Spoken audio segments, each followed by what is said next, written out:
Selamat malam saudara dan saudari semua. Selamat berjumpa kembali. Kali ini webinar diselenggarakan dari Jakarta yang masih jadi ibu kota Republik Indonesia.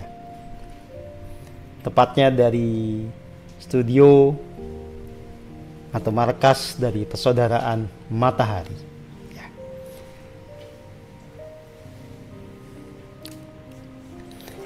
Kita kali ini punya tema yang menarik, jadi silahkan disimak dengan cermat. Jika ada pertanyaan silahkan diajukan. Kita akan diskusi dengan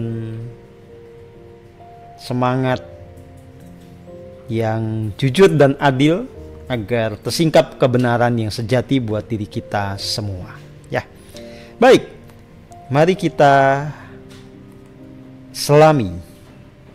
Kita akan membahas tentang bagaimana cara kita menaikkan level kesadaran mengacu kepada formula atau rumusan dari David R. Hawkins dan juga mengacu kepada formula atau rumus yang saya kembangkan. Ya, silahkan Anda yang penasaran, Anda yang ingin tahu, yang ingin semakin bertambah cakrawala kesadarannya meluas gitu ya.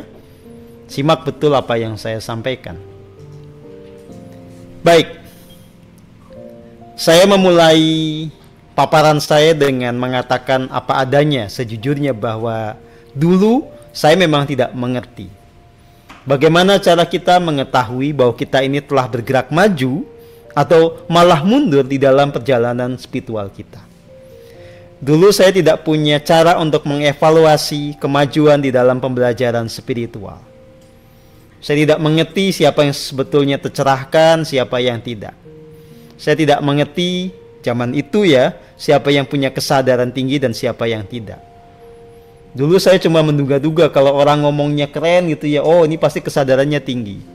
Karena saya dulu tidak juga bisa membaca energi ya. Gitu. Oke.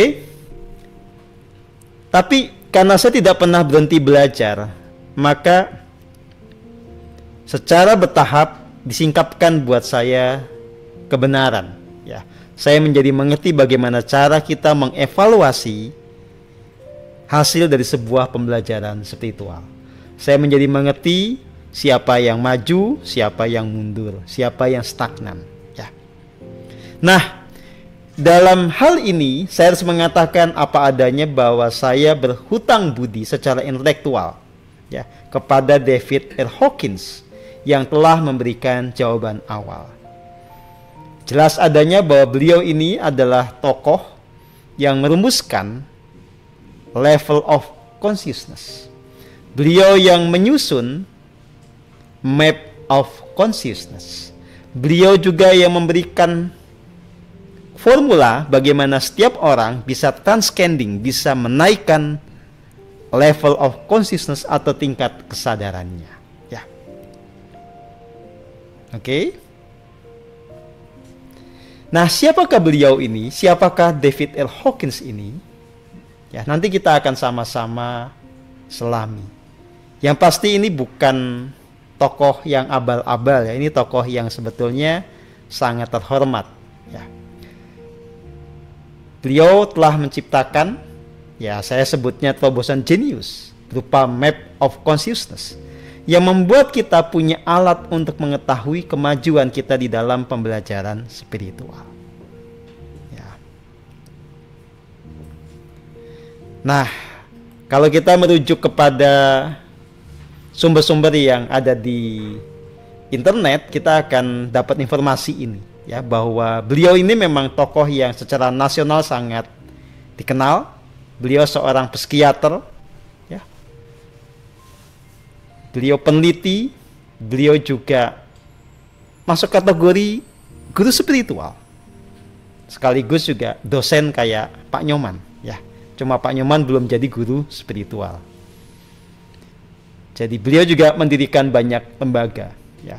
Anda bisa baca di sini ada Institute for Spiritual Research, ya. Ada Part of Devotional Non-Duality dan macam-macam. Termasuk dia menjadi penasehat untuk biara Katolik, biara Protestan, dan biara Buddhis. Bahkan dia juga ikut serta dalam membangun perdamaian dunia karena menjalankan peran dalam diplomasi internasional, dan buku-bukunya banyak sekali yang saya sajikan di sini. Covernya atau halaman mukanya cuma beberapa. Di antaranya adalah Transcending the Level of Consciousness, ada Power of Force, The Map of Consciousness Explained, ya, The Highest Level of Enlightenment, ya. Oke, ini keren kan begitu. Nah, saya membahas ini tentu juga nggak ecek-ecek kan, nggak sopan lah ya kalau kita nulis buku aja nggak pernah bahas orang yang keren kan gitu. Jadi buat orang-orang yang suka mengkritik orang lain, jadikan diri Anda keren dulu ya. Jadi saya punya legitimasi untuk katakanlah nanti membuat sebuah tinjauan kritis terhadap Hawkins, karena saya juga tidak kalah keren lah, meskipun kalah terkenal ya. Jadi saya menulis banyak buku. Ya, buat teman-teman di Pesona Matahari tentu sudah tidak asing dengan buku yang saya tulis, dan Anda juga pasti mengerti tentang diri saya ya. Kalau Hawkins sudah tidak ada, beliau sudah meninggal ya, dan usianya sudah, waktu meninggal itu dalam kondisi sepuh ya. Nah, kalau saya lahir 13 Juli 1974 dan belum tahu kapan matinya. Nggak tahu juga nanti jadi immortal apa enggak ya. Cita-cita sih jadi immortal, tapi kan kita nggak tahu kenyataannya ya. Saya juga guru spiritual. Oh, ini saya punya profesi baru nih, penari. Tapi bukan penari ronggeng ya. Saya aktivis sosial, saya pengusaha ya. Saya sebutlah inilah biar terkenal ini. Oke. Jadi ini peran saya, dan ya, basis legitimasi kenapa saya kemudian berani untuk membuat sebuah tinjauan kritis terhadap apa yang menjadi rumusan dari David R. Hawkins. Ya, oke.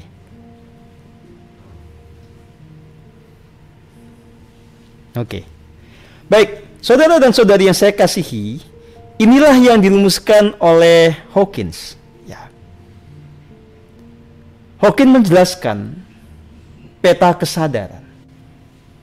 Bagaimana setiap manusia itu pasti menempati salah satu tangga kesadaran. Nah, tangga-tangga kesadaran itu direpresentasikan dengan angka. Ya.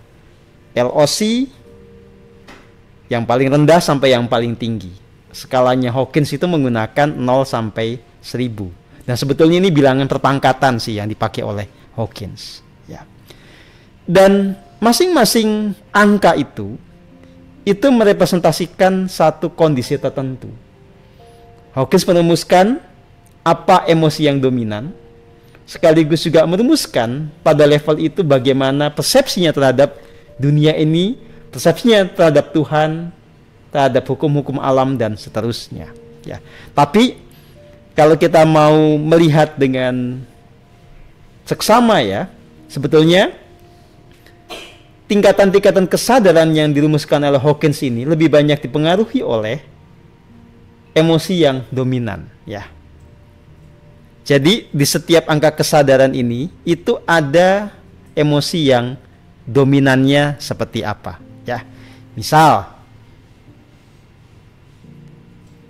kalau Anda emosi yang dominan itu adalah kekecewaan, Anda menyesal dengan hidup ini, nggak puas, protes ya, Anda LOC-nya 75. Kalau Anda yang dominan adalah kecemasan,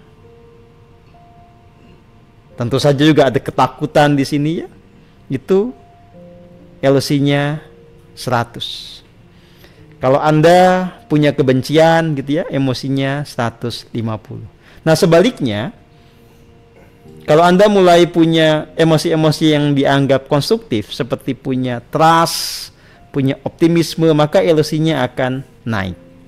Ya. Nah, orang tercerahkan, itu dalam rumusannya Hawkins, itu punya LOC 700 sampai 1000. Ya, yang mencapai level ini dianggap juga punya yang namanya pure consciousness atau kesadaran murni. Ya. Dan rumusan ini atau peta kesadaran ini dibuat oleh Hawkins berdasarkan riset. Ya, jadi dia membuat observasi selama bertahun-tahun untuk melihat banyak orang dan kemudian membuat kesimpulan, oh orang tercerahkan itu begini loh. Ya, yang tidak tercerahkan itu kebalikannya, seperti apa dia rumuskan dengan sangat detail. Ya. Nah, saudara dan saudari yang saya kasihi, Hawkins itu sebetulnya tidak menyatakan bahwa pada level kesadaran rendah, orang-orang itu cenderung mengikuti egonya. Dalam bahasa yang lain, orang-orang berkesadaran rendah itu dipengaruhi oleh yang disebut sebagai force, daya dorong yang destruktif. Nah, emosi-emosi dominan ini mencerminkan ekspresi-ekspresi dari ego manusia. Nah, semakin dia non-egoistik, semakin dia ekspresinya secara emosional tersehat, maka dalam rumusan Hawkins kesadarannya juga semakin meningkat. Ya, oke? Kayak begitu nih rumusannya dari Hawkins. Nah, tidak hanya membuat formula, tidak hanya membuat rumus, Hawkins punya juga apa yang disebut sebagai daftar dari kalibrasi secara masif ya. Jadi dia menilai banyak hal. Dia mengukur tingkat kesadaran dari berbagai realitas. Ya, konsep, buku-buku, sampai tempat itu dia ukur elosinya. Tentu saja juga dia mengukur elosi orang-orang. Bahkan juga bukan orang, dia ukur elosinya. Ya. Nah, ini yang saya tampilkan di sini cuma sebagian, karena kalau semua penuh nanti, karena ribuan yang dia itu punya data itu, ya. Tuhan, Tuhan, elosinya Tuhan itu kalau menurut Hawkins infinity, tanpa batas, ya. Masuk akal dong. Masa Tuhan bisa diukur elosinya? Nggak bisa. Kalau kecoa bisa, manusia bisa, Tuhan nggak bisa. Makanya disebut infinity. Nah, bacanya gimana nih Mas Eko? Archangels atau Archangel, apa bacanya? Pokoknya malaikat lah ini. Archangels atau Archangels. Archangels. Oke. Para malaikat ya, itu rata-rata elosinya 50.000. Ya, gitu. Yesus, ya ini dia masih mengadopsi kepercayaan yang berkembang di barat kan, sebagai Kristus, sebagai anak Tuhan, sebagai avatar, elosinya 1000. Ya. Nah, dia juga punya penilaian. Buddha itu selalu dikaitkan dengan Siddhartha Gautama. Jadi yang disebut Buddha di sini adalah Siddhartha Gautama. Disebut sebagai Indian avatar, elosinya juga sama dengan Yesus 1000. Ya, ini kata Hawkins, bukan kata saya loh ya. Nah, Ahura Mazda elosinya disamain dengan Siddhartha. Ya, 1000. Oke. Krishna elosinya juga 1000. Zoroaster 1000 juga sama dengan Ahura Mazda. Ya, oke. Ini belum kontroversial amat. Yang berikutnya, Eng Ing Eng. Oh belum. Tapi udah agak ini, udah mulai memanas ini. Buat yang suka panas. Jadi dia membuat kalibrasi level kesadaran dari berbagai buku yang dianggap suci. Bhagavad Gita dianggap yang paling tinggi elosinya 910. Zohar, ya, buku yang memuat tentang mistisisme Kabalah, itu punya elosi 905. Bible kuno yang diterjemahkan oleh Jos Lamsa dari bahasa Aramaik, elosinya 880. Perjanjian baru, elosinya 790. Lotus Sutra, ya. Ini kitab sucinya Buddhism 780. Hot Sutra 780. Yoga Sutra 740. Bukan kata saya loh ya, ini katanya Hawkins. Al-Quran itu 740. Dia nggak peringkat 1 di sini. Salah, 720. Maaf. Kata Hawkins loh ya ini ya. Patanjali 715. Rigveda 705. Diamond Sutra 700. Gospel of Lucas 699. Ya. Perjanjian baru tapi versi yang beda 640. Ya. Nah, sekali lagi ini adalah hasil pengukuran dan kalibrasinya David R. Hawkins dan timnya, bukan kata saya ya. Jadi jangan tersinggung kepada saya. Ini beliau yang bilang ya.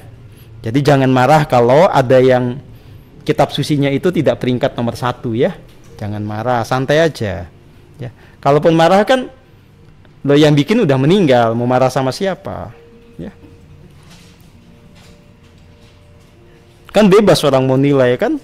Oke. Lanjut ya. Nah, ini juga kata Hawkins ya, bukan kata saya lah para pemirsa. Ya, ini kata Hawkins ya. Oke. Ini beberapa tokoh ya, beberapa tokoh spiritual. 12 muridnya Yesus Kristus, ini kayaknya memang Kristen ya kalau David Hawkins itu ya. Kalau yang kaitannya dengan Yesus pasti dianggap bagus, ditinggikan semua ya. Nggak peduli siapa namanya, pokoknya kaitannya dengan Yesus tinggi aja semua ya. Gitu. John the Baptist 930. Nabi Ibrahim 850. Mahatma Gandhi 760. Paul the Apostle 745. Dogen Zenzi orang Tibet 740. Moshe Ben Semtov 720. Nisar Gadatta Maharaj 720. Teresa di Avila 715. Mesre Hat 705. Ini yang bikin bukan saya ya. Ini Hawkins yang bikin. Nabi Muhammad katanya pernah 740, 700 sampai usia 38 terus mengalami fallen, jatuh. Ya, gitu. Ya, ini tokoh-tokoh lain. Patanjali 715. Mother Teresa dianggap orang suci juga 710 ya. Rembrandt pelukis 700. Bodhidharma 795. Nabi Musa 910. Wang Po Siyun 960. Ada yang marah nggak? Yang marah jangan sama saya, bukan saya yang ukur ya. Oke. Nah, Anda kalau mau tahu daftar lengkapnya bisa lihat di sini ya. Ini saya kutip sumbernya, jadi nanti tinggal dilihat kalau Anda sudah menerima lembar presentasi ini ya. Baik, kita lanjut saudara dan saudari. Ya. Nah, dia juga mengukur tokoh-tokoh yang cukup populer ya. Sigmund Freud dianggap punya LOC cukup tinggi ya, 499. Isaac Newton juga sama, 499 ya. Ini tokoh sufi Hazrat Inayat Khan 499. Bahkan Galileo Galilei juga diukur 485 ya. Kemudian ada Einstein juga dianggap punya LOC cukup tinggi 499. Stephen Hawking ya, juga dianggap tinggi 499. Aristoteles 498 dan seterusnya ya. Oke, ini sekali lagi Hawkins yang bikin ya. Nah, dia juga kemudian membuat peta tentang tokoh-tokoh yang berpengaruh ya terhadap spiritualitas dunia ya. Di tahun ke tahun itu ada banyak tokoh yang berpengaruh, dan Dalai Lama itu cukup konsisten ada di peringkat 1 ya. Eckhart Tolle ya, sama Thich Nhat Hanh ini gantian jadi runner up ya. Ada juga Paus Franciscus ya. Nah, dia sendiri juga cukup memberi pengaruh. Di tahun 2012 dia peringkat 61 ya. 2013 peringkat 57. Di sini nggak ada SHD ya? Pengaruhnya cuma di Pejaten nih.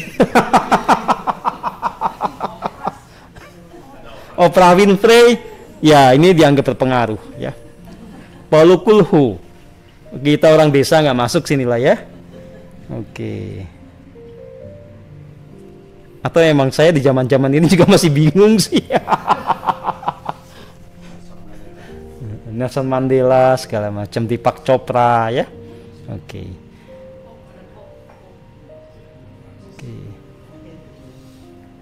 Nah,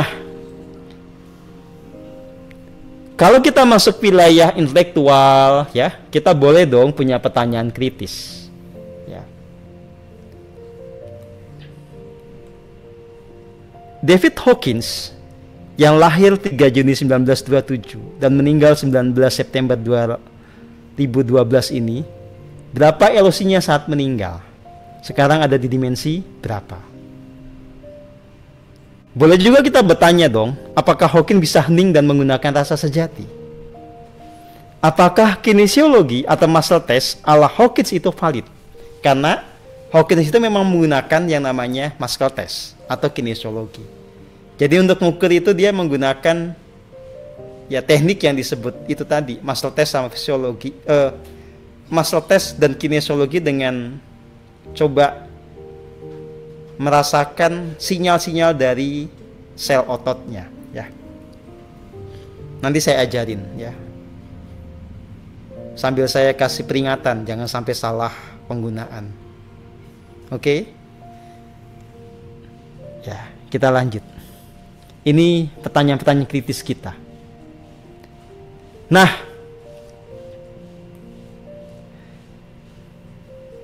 ini yang saya temukan saudara dan saudari, sejauh saya meriset, saya belum menemukan kalibrasi dari David R. Hawkins terhadap dirinya sendiri. Jadi saya belum tahu dia itu LOC-nya berapa. Nggak tahu Mas Eko, Pak Nyoman pernah nggak mendapatkan informasi gitu ya?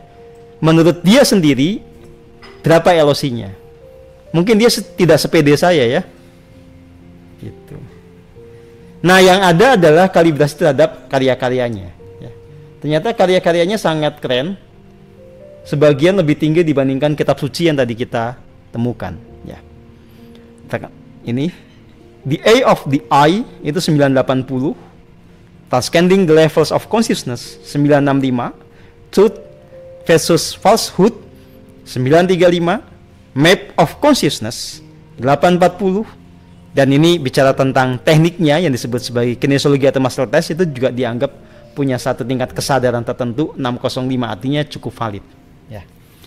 Baik, saya mulai akan mengkritisi dari sisi muscle test ya. Muscle test itu bagaimana sih? Muscle test itu sebuah upaya, teknik, cara mendapatkan jawaban dari sel-sel otot kita. Jadi sel-sel otot itu dianggap punya kesadaran, dianggap punya kesadaran kosmik tepatnya, sehingga dia bisa memberi sinyal ya. Tetapi tentu dia nggak akan bisa ngomong dengan gamblang, dia hanya memberikan jawaban dari pertanyaan tertutup ya, gitu. Jadi misalnya pertanyaannya itu, Mas Eko keren apa enggak? Nah itu dia bisa jawab gitu. Jawabannya dengan apa? Sinyal yes dan no ya. Tergantung ya. Tapi ini saya kasih tekniknya. Kita jawab sama-sama. Mas Eko keren apa tidak? Mengikuti muscle test. Jadi, gini, kita buat parameter dulu. Kalau ini salah satu teknik ya, bisa pakai begini nih ya. Anda ini nih, tangan kanan, ujung jempol sama ujung telunjuk rekatkan, oke? Kemudian, ya. Ini tunjuk yang kiri itu untuk membuka ini ya. Oke. Kalau dia kenceng maka jawabannya adalah yes. Kalau dia kendor jawabannya no. Coba kita tanya, Mas Eko keren apa enggak? Kalau di saya sih yes, dia keren di saya. Oh sengaja itu sentimen. Wah, ada yang bilang Mas Eko nggak keren itu sentimen berarti.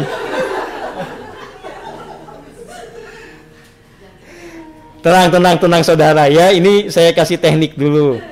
Ada teknik lain begini ya.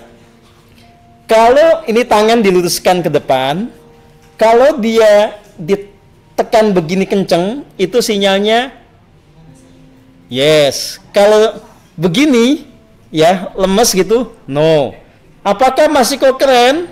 Ya kalau di saya jawabannya tetap konsisten, yes. Gitu. Coba sebagai pembanding, apakah Haryani keren? Enggak. Apakah Haryani sudah keren? Belum tuh.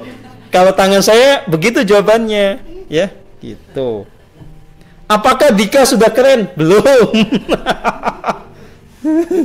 Nah, tetapi si otot-otot ini ya, dengan segala selnya ini tidak bisa menjawab pertanyaan terbuka. Misalnya pertanyaannya adalah, kerennya Mas Eko seperti apa? Yang nggak bisa ngomong, dia bisu. Dia hanya bisa menjawab ya dan tidak, gitu ya. Tetapi saudara dan saudari yang saya kasihi, master test ini juga punya potensi menjerumuskan, ya. Ini temuan saya.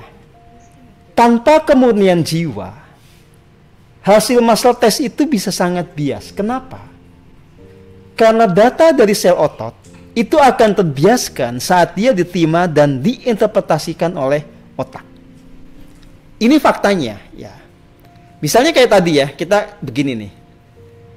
Ini kan kita coba menangkap sinyal yang disampaikan oleh sel otot kita. Tapi kan kita ngerti kalau sinyal itu ngalir, ditangkap oleh otak kita. Nah, masalahnya otak banyak orang itu sudah kacau balau, penuh dengan ilusi, ya, atau dia punya emosi yang mengganggu kejenian otaknya, atau dia sudah punya emosi tertentu pada orang, misalnya benci gitu ya, itu juga akan mempengaruhi. Apalagi kemudian nanti kita bisa berurusan dengan dark force yang itu membiaskan hasil dari master test kita, karena dia menciptakan ilusi sendiri, atau dia memanipulasi sistem hormonal dan kerja saraf. Ya. Nah, gara-gara inilah murid-murid lama di tahun 2018-19 yang saya kasih tahu tentang master test ini jadi nyasar nggak karu-karuan. Karena dia membuat kalibrasi sendiri. Ya. Ada yang ngukur-ngukur, Mbak Aipieta adalah pasangan di kehidupan yang lain. Ada yang begitu, gitu. Begitu ketemu ini, yes, wah semangat sekali dia, kan gitu.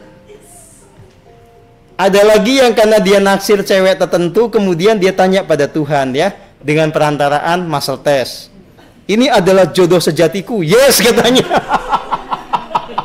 Hasil bubar jalan, bubrah itu gara-gara salah dalam master test, ya. Gitu. Itu salah terapan ilmu, ya.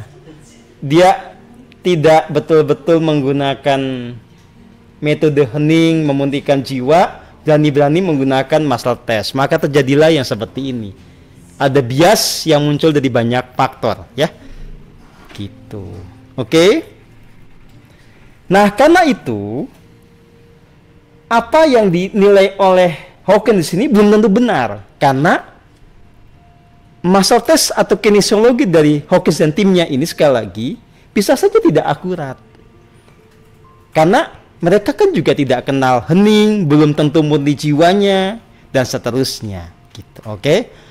Nah, karena itulah maka bisa terjadi perbedaan antara apa yang diukur oleh Hawkins dengan yang saya ukur. Oke? Nah, perbedaan itu bisa terjadi ketika kita menggunakan teknik yang sama yang disebut sebagai master test ini, apalagi kalau kemudian orang seperti saya menggunakan metode yang lain. Ya, mari kita lanjut. Ya. Ini contoh-contoh perbedaan hasil pengukuran ya. Saya cari yang aman saja supaya saya nggak digeruduk. Kalau saya digeruduk kan susah, Anda sendiri ya. Gitu. Yang tadi follow nggak saya sebut di sini. Enggak lah, itu urusannya Hawkins saya. Itu.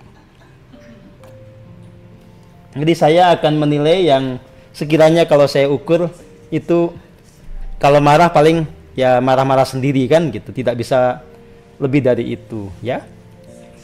Jadi Mother Teresa kalau menurut Hawkins itu orang tercerahkan, LOC 710. Nah, kalau SHD yang ngukur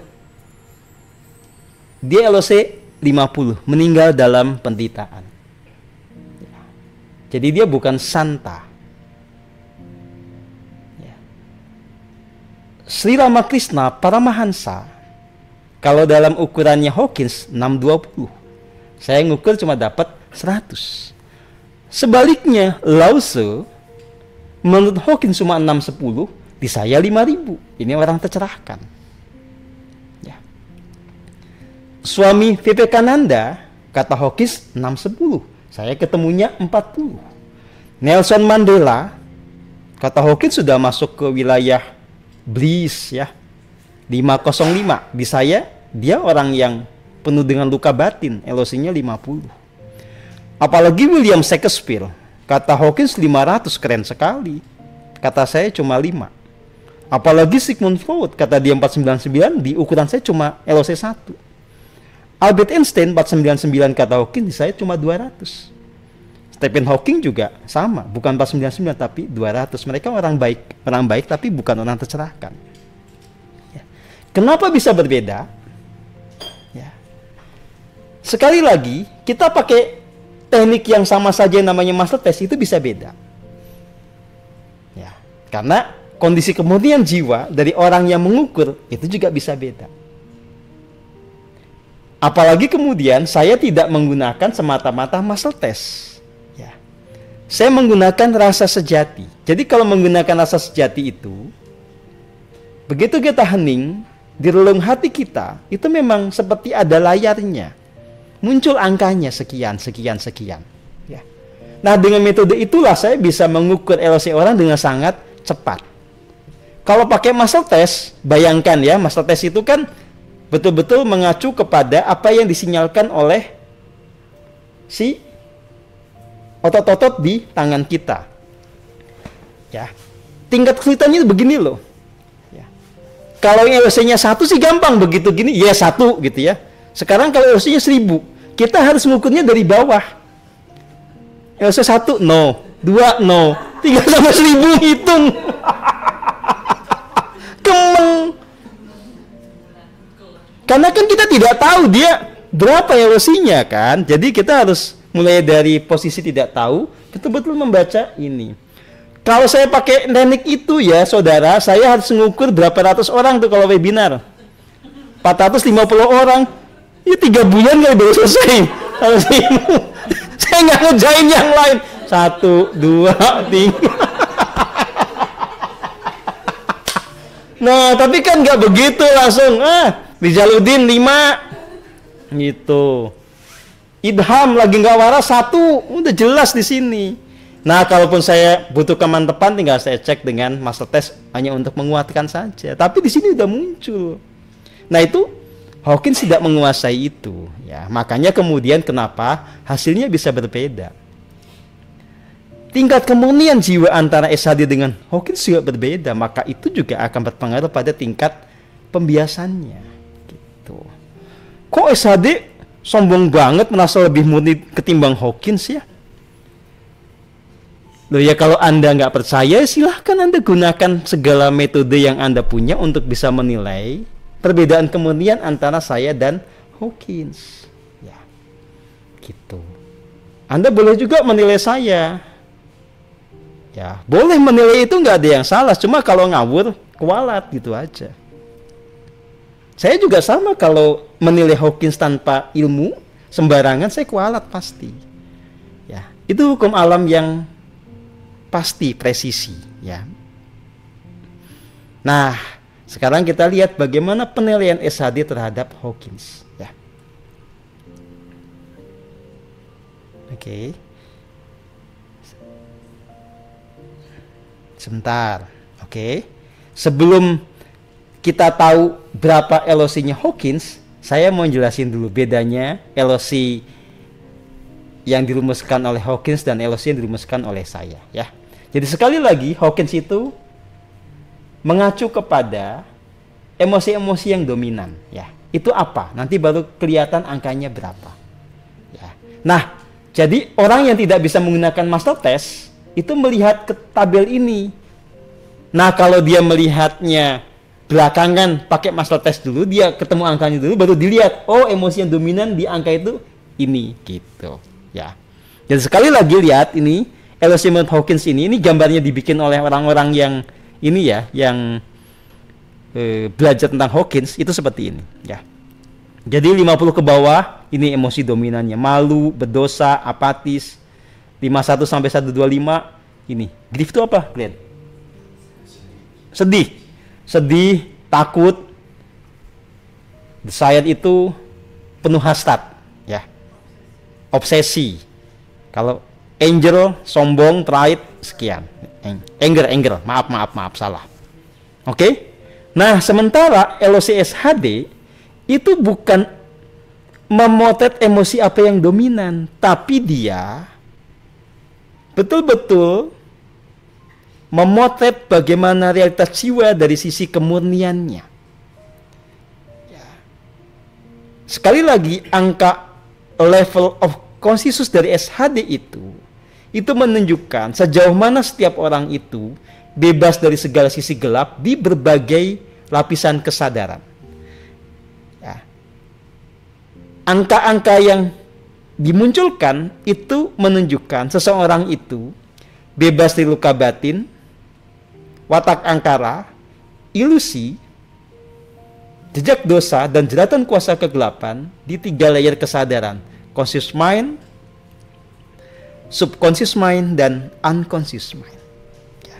Jadi misalnya, kalau Anda LOC-nya itu di bawah 500, berarti Anda masih punya sisi gelap yang terkait dengan perjalanan jiwa Anda sendiri. Anda punya sisi gelap, baik yang ada di conscious mind, maupun di subconscious mind, maupun unconscious mind yang terkait dengan kehidupan masa lalu Anda. Ya. Nah, LOC 500 sampai 700 itu menjelaskan tingkat kemudian diri Anda yang semakin meninggi. Anda sudah bebas dari sisi gelap yang dibuat oleh jiwa Anda sendiri, tapi Anda belum berhasil membereskan sisi gelap yang Anda warisi dari para leluhur di dalam DNA Anda, dan seterusnya, ya. Oke. Nah, ini catatan kritis saya, ya. Jadi, LOC yang dirumuskan Hawkins berdasarkan riset observasi dalam kapasitasnya sebagai psikiater dan ahli psikologi itu tidak bisa merepresentasi, tidak bisa betul-betul apa istilahnya, ya, mengakomodasi emosi orang yang dinamis, emosi orang yang memang berubah-ubah. Ya, contoh begini, ya. Misalnya kita lihat di sini, ya.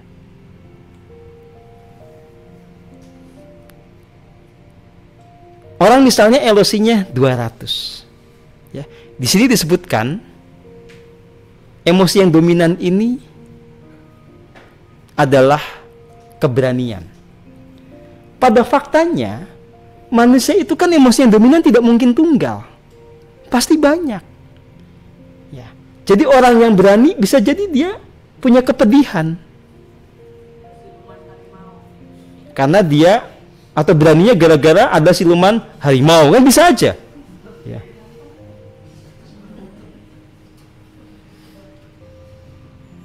Bisa juga orang itu di saat yang sama punya emosi yang bertumpuk-tumpuk. Ya dia marah, ya dia sombong, ya dia merasa rendah diri, ya. macam-macam itu bertumpuk jadi satu, elosinya gimana? Dan emosi ini kan juga bisa sangat gampang berubah, ya. Oke, nah,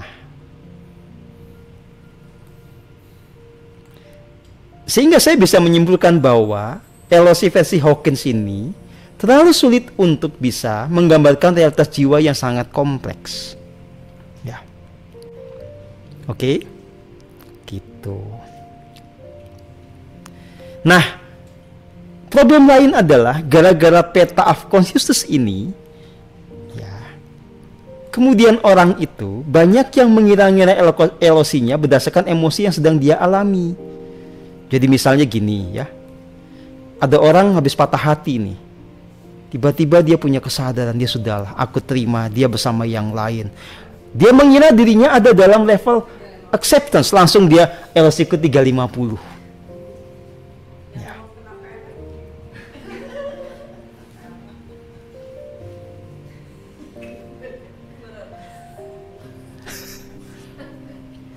Ada orang yang sedang dipenuhi cinta, ya.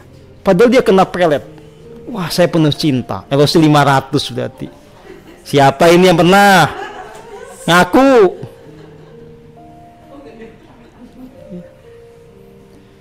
Wah, atau dia lagi, wah, saya sudah netral. Saya tidak lagi melekat pada dogma.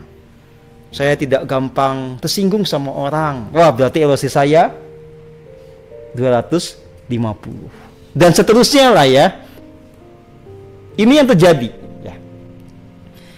Ini saya ceritain, ini fakta ya. Suatu saat saya itu lagi bersama inilah murid ya, tetapi dia nggak gabung di PM, jadi dia punya hayalan sendirilah. Gitu. Terus dia menasihati istrinya di mobil kita itu. Kamu nggak boleh punya malu begitu. Kalau malu kamu elosinya di sini berapa? 20. Harus berani. Kalau berani itu kamu elosinya 200. Gitu. Saya mau jawab ya, ruwet urusannya ya. Ini dia udah kadung beriman kepada apa yang dia omongin itu, ya tak biarin aja lah ya. Kita menunggu nanti hidayah datang padanya kan, gitu. Gitu. Padahal kita udah punya rumusan sendiri yang jelas berbeda dengan dirumuskan oleh Hawkins. Nah, saudara dan saudari yang saya kasihi,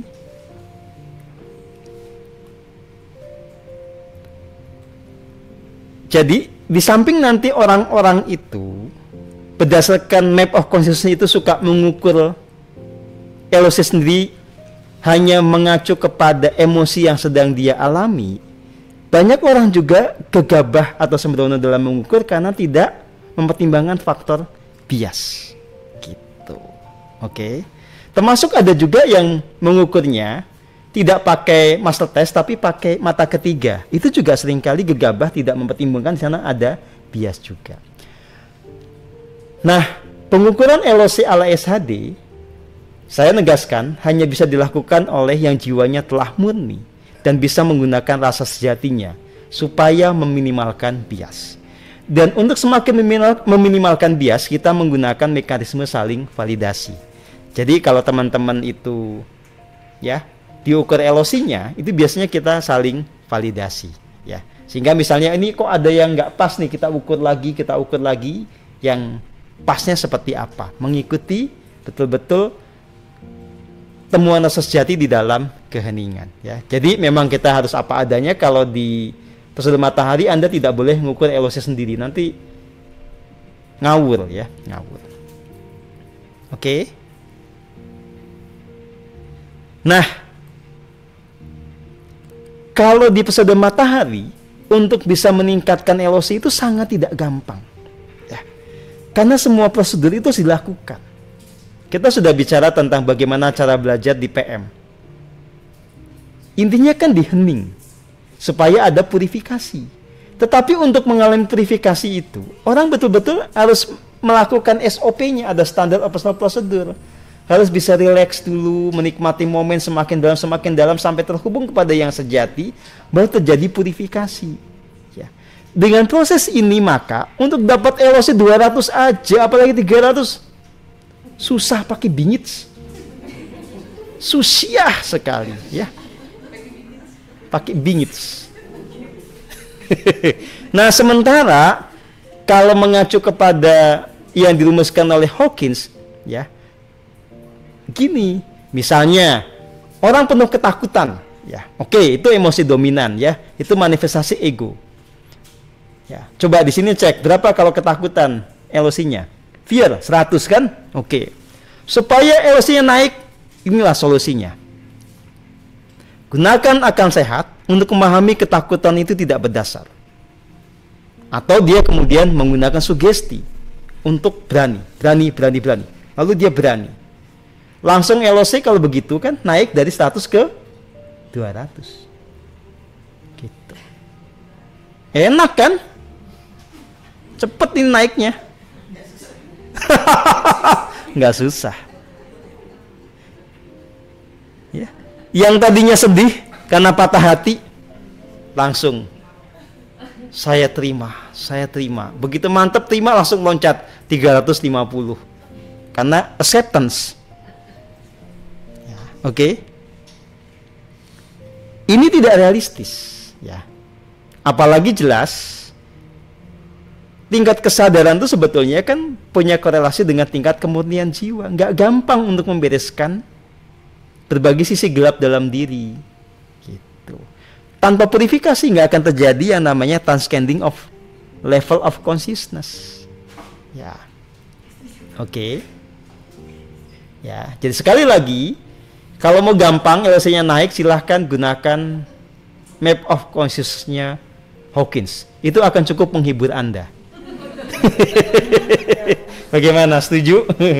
Tapi kalau Anda mau mendapatkan gambaran yang lebih akurat tentang jiwa Anda, ya Anda ikuti versi SHD. Yang ini sekali lagi untuk dapat 200 apalagi 300 itu susah pakai bingit. Ya. Iya ini kan Mbak Firin, coba kalau pakai ini, wah, Anda bisa ngukur-ngukur sendiri ya, seenaknya Anda aja lah. Kalau pakai di sini kan, waduh, pedih. Ya, pedih. Oke. Nah, ya memang kalau mengikuti ajaran di Pesona Matahari seperti yang saya sampaikan, saya ajarkan, memang Anda harus bekerja sangat keras untuk bisa memurnikan jiwa, untuk bisa naik level kesadarannya. Anda harus memilih membuat lingkaran malaikat atau terjebak di dalam lingkaran setan. Anda harus memilih untuk terus-menerus bermanuver berstrategi yang gak selaras, memanipulasi momentum, ya, sekaligus juga malas-malasan meditasi, ya. Atau Anda sungguh-sungguh memilih untuk melatih ketulusan, merubah sikap, berlatih kesadaran sepanjang waktu. Ya. Di kita jelas kuncinya di hening. Kalau nggak hening, kita pasti banyak sisi gelap, dan itu akan membuat yang namanya level of consciousness itu akan turun. Karena saat tidak hening, jelas watak angkara akan naik, yang namanya luka batin juga akan tumbuh dengan subur, yang namanya dosa juga akan luar biasa, ya, semakin menggelapkan jiwa, yang namanya ilusi juga makin tebal. Apalagi kemudian kita ada elemen atau ada faktor yang namanya jeratan kuasa kegelapan. Tidak hening pasti kesambet. Gitu. Oke. Nah, maka ini adalah penilaian saya terhadap Hawkins. Ya. Ketika beliau lumayan muda, masih sangat segar ya secara fisik, memang beliau ini LOC-nya lumayan tinggi kalau mengikuti skala yang kita buat, ya. Yang pasti lebih tinggi dibandingkan siapa? Dibandingkan mayoritas teman-teman di persaudaraan Matahari. Ya.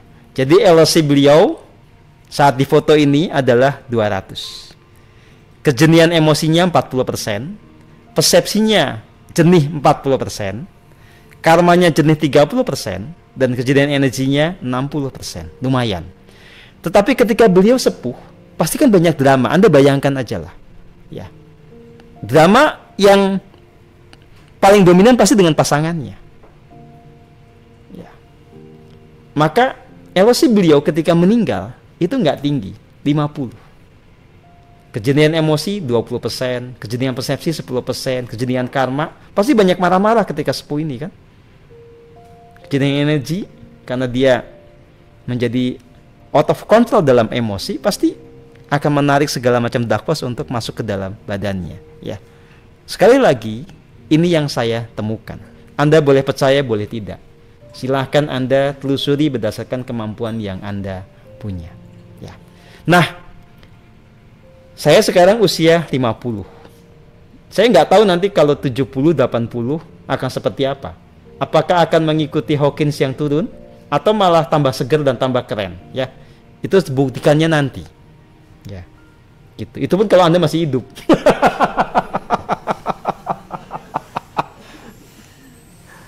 Aduh. Tetapi kalau Anda melihat tren yang terjadi pada saya, sebetulnya dari waktu ke waktu itu trennya kan kesadarannya makin naik, kesehatan badannya juga makin teruji, makin bagus dan seterusnya ya, gitu. Nah, ini buktinya ya. Saya di 2014 benih-benih gantengannya udah mulai kelihatan. Cuma kesambet. Makanya LOC-nya 20 ya. Gitu. Ya ini agak ganteng karena kata Mbak Ai nggak pakai pakaian dukun ya, gitu. Ini pakai batik yang agak pantas lah ya, jadi lumayan lah. Gitu. Tapi tetap LOC 20 kalau mati saat ini saya dimensi 1 lah ya. Gitu. Karena ya inilah kejadian karma 10%, kejadian persepsi 25%. Energi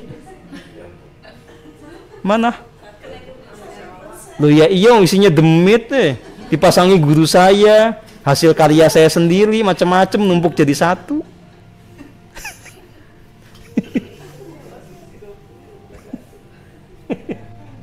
Untung Mbak Firin nggak jadi murid saya. Aduh. Jadi Tante Indah tidak ada kata terlambat, Tante Indah. Daripada kecepatan ketemu saya saat itu. Serem Tante Indah lah. Mendingan ketemu saya belakangan lah ya. Nah, sekarang oh ini 2024 bukan 14 ya. LOC-nya segini ya. Kalau nggak percaya diukur sendirilah. Anda mau pakai muscle test, mau pakai apa terserah ya. Gitu. Yang pasti saya sudah bebas dari segala sisi gelap. Ya, gitu. Ya kan Anda bisa lihat juga di penampilan fisik juga akan kelihatan lah ya. Nggak usah Anda terlalu masuk ke wilayah metafisika yang melihat jiwa saya. Lihat dari tampilan fisik aja kan kelihatan, dari cara saya bicara, dari saya nulis kan kelihatan ya, gitu. Nah, singkat cerita, setelah kita membahas semuanya ini, kita patut berterima kasih kepada Hawkins ya, karena gimana pun juga dia telah membuka jalan. Tanpa Hawkins saya nggak kenal LOC dan saya tidak bisa merumuskan LOC sendiri ya. Tapi kita tetap terbuka pada titik lemah dari temuan Hawkins. Dan yang bilang Hawkins itu punya titik lemah bukan hanya saya sebetulnya. Beberapa ilmuwan yang skeptis juga mengkritisi Hawkins. Dia bilang banyak temuan-temuan Hawkins termasuk statistik yang dia buat itu unscientific ya, gitu. Nah, tapi apapun kita hargai temuan dia ya. Kita hormati orangnya. Lalu kita pilih formula yang lebih baik dan presisi. Dalam hal ini, silakan kalau Anda memang setuju dengan apa yang ada di PM, silakan ikuti formula yang ada di PM ya. Nih kayak ini. Jadi kalau pakai ukuran ini Anda sekali lagi dapat 200 300 saja tuh wes angele pol. Ya. Mas Komeng aja baru nyicipin ya 700 dikit langsung cegluk gitu kan. Gitu. Nggak gampang. Ya. Oke. Ya. Terima kasih. Nanti kita lanjutkan di sesi tanya jawab.